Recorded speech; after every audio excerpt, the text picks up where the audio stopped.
Kayamkulam college west residence അസോസിയേഷന്റെ ആഭിമുഖ്യത്തിൽ ഇഫ്താർ വിരുന്നും സ്നേഹസംഗമവും ചികിത്സാ സഹായ വിതരണവും നടത്തി. കായംകുളം പ്രിൻസിപ്പൽ എസ്.ഐ രതീഷ് സംഗമം ഉദ്ഘാടനം ചെയ്തു.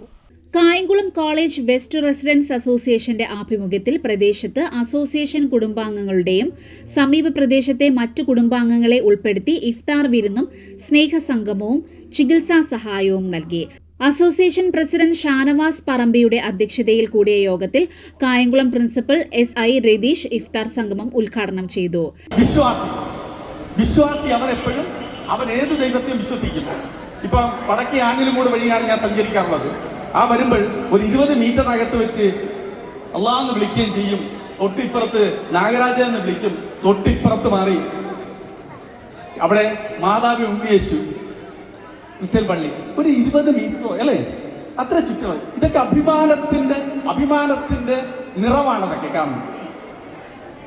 അപ്പൊ നമ്മൾ മനസ്സിലാക്കണം, വിശ്വാസിയുണ്ട്, വിശ്വാസ വ്യവസായിയുണ്ട്. അവരാണ് അപകടകാരി. എന്താണ് വിശ്വാസ വ്യവസായി?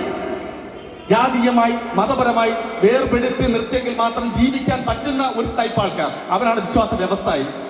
അവനാണ് ഇന്ന് നമ്മുടെ വീട്ടിൽ അടുക്കളയുടെ ഗ്യാസ് പോലും ഷോർട്ടേജ് ഉണ്ടാക്കിക്കൊണ്ടിരിക്കുന്ന, ഇന്ധനത്തിന് പ്രതിസന്ധി ഉണ്ടായിക്കൊണ്ടിരിക്കുന്ന സാഹചര്യം നമ്മൾ മനസ്സിലാക്കണം. ഇന്ന് ലോകത്ത് വർദ്ധിച്ചു വരുന്ന വിദ്വേഷങ്ങൾ, വംശീയ വിദ്വേഷങ്ങൾ, ജാതി വിദ്വേഷങ്ങൾ, ഇതിനെയൊക്കെ തകർത്തില്ല എന്നുണ്ടെങ്കിൽ മുറിയൻ കാട്ടാക്കട പണ്ട് പറഞ്ഞതുകൊണ്ട് ഇനി അടുത്ത ഈ കാലം ഈ മാനവരാശി ഭൂമിയിൽ ഉണ്ടാകാത്ത തരത്തിലേക്ക് കടന്നിരിക്കും. അപ്പൊ ഇതുപോലുള്ള സാഹചര്യത്തിലാണ് ഇത്തരത്തിലുള്ള വേദികൾക്ക് ഏറ്റവും വലിയ പ്രാധാന്യം ഉണ്ടാകുന്നത്. ഇതുപോലുള്ള കാര്യങ്ങൾ ഏറെ നമ്മൾ ശരിക്കും പ്രോത്സാഹിപ്പിക്കുകയും നമ്മുടെ നാട് കേരളം എക്കാലവും മാനവീയതയ്ക്ക്, അത് മതമൈത്രിക്ക് പേരുകെട്ട നാട്, അതിന്റെ എത്രത്തോളം ഉയരങ്ങളിലേക്ക് എത്തിക്കുക, അത് ലോകത്തിന് തന്നെ വളരെ ഗുണം ചെയ്യുന്നൊരു കാര്യമാണ്. എന്തായാലും വൈകിയ വേളയാണ്, കൂടുതലൊന്നും ഞാൻ നീട്ടിക്കൊണ്ടു പോകുന്നില്ല. എന്തായാലും ഇതിന് സർവ്വവിധ ആശംസകളും നേരുന്നു.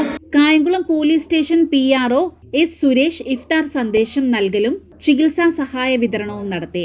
Ward councillor A Abdul Jaleel മുഖ്യപ്രസംഗം നടത്തി. അസോസിയേഷൻ സെക്രട്ടറി പനക്കിൽ ദേവരാജൻ, ഇഫ്താർ committee convener Ashtaman Chelappurath, Kunjumon Padinjare Veettil, Zainula Abdun Chelappurath Kizhakkathil, Shailaja Mohan, Vijayamma Karunakaran, doctor Rasiya Bhai, Lovely, Manikyam, treasurer A Naseer Kalikkal എന്നിവർ സംസാരിച്ചു. CDNet news, Kayamkulam.